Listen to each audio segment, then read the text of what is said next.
Let's talk about some of the everyday cybersecurity lessons that we can learn from this week's cybersecurity news. I'm here with Matt Kaiser. How you doing, Matt? I'm doing okay, Don. How you doing?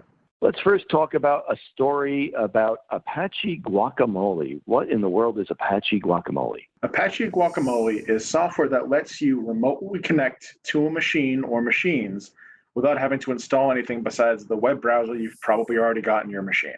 So there's a vulnerability with it, though, isn't there? There is a vulnerability, and if someone manages to compromise one of the machines that you connect to through Guacamole, they can connect back out to the Guacamole server and then to everybody else that is the Guacamole server offers access to. So ultimately, it's bad enough you can compromise one machine, but using that machine to pivot and compromise a whole bunch more is a big deal too. So if someone's using this software, what do they need to do to protect themselves? Well, the patch has been out for a while. The current version of Guacamole is already patched. I recommend that if you're using it, you patch. If you're using something that is a remote access tool that offers it through the web, see if Guacamole isn't a component of that. Talk to the vendor who created it for you or put it together, and just ensure that they're aware of the situation, and if they do have to fix something, that they get right on that.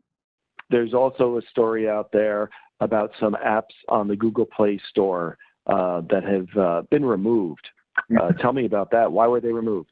These apps were removed because they would sort of monitor your phone to see if Facebook was about to run. And then if someone did run Facebook, the malicious app would pop up a window pretending to be the Facebook login.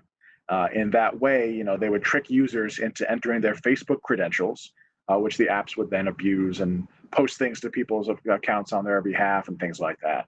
So ultimately, yes, this is a violation of the rules, the terms of service, and it's a good thing these apps have been taken down. That becomes particularly important when you use Facebook to log into other apps, right? Tell me about that and whether or not that's a good idea. Yes. So some providers like Facebook or Google will offer you the ability to log into other sites as your Facebook identity, your Google identity, or things like that. Sometimes it's called single sign-on. You may have seen it before if you log into some other site that, instead of offering the ability to create a brand new account for that site, it'll say, well, why don't you just use your Facebook credentials? What that means, though, is that if your Facebook credentials are stolen, they become the credentials for every other site you've made that agreement with. So ultimately, it's a key to more than just Facebook. And, if you're willing to make that risk that your one key becomes your key to everything, fine. But I personally would recommend that you have separate passwords for everything, and that includes not using this feature. Now, there was another story about a vulnerability with BigIP. Tell me what that is and what the vulnerability is.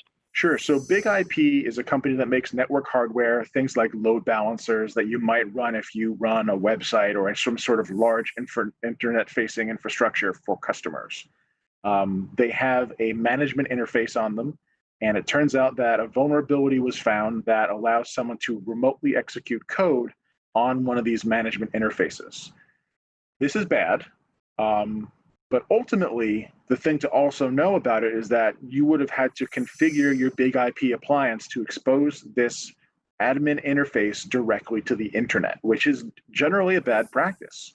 I mean, if only admins are supposed to access it, either make it so that you can only access it from within your corporate network, or put up some other hurdles to getting to the interface in the first place, some sort of VPN or some sort of isolated network that they have to get to first before they get to that interface.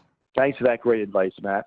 And those of you watching, if you want to keep up on this advice, please like and subscribe below. And if you want to take a deeper dive into any of these stories, click on the playlist below. We'll see you next time. Thanks for watching.